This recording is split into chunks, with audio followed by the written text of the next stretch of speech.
and then also thinking about how the students feel. So a lot of the time, when you're starting, it's very you're aware of how you feel, but that's like mirrored in terms of how students feel. So I think thinking about how students are feeling about the course as well is really important, and what it would be like to put your first post up, and then actually focusing on the ways in which you can build the dialogue. So what sort of dialogue do you want students to build? Do you want to give them a prompt which they all respond to?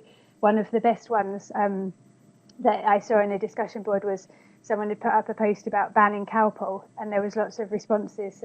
Like some students it was on a health course, and some were parents, and some were students, and the news article sort of said you shouldn't have cowpole, and all the parents came in saying, yes, you should. Like, I can't cope without, it saved my life.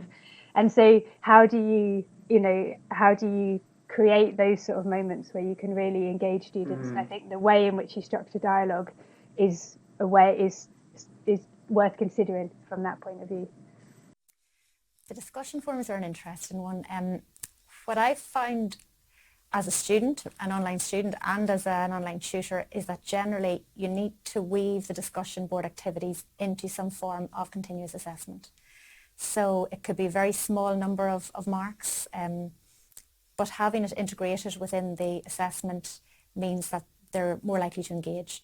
So generally I'd use discussion boards for reflective activities quite commonly. So I might ask students to engage with resources and say read a couple of papers, watch a video, and then write out their key reflections.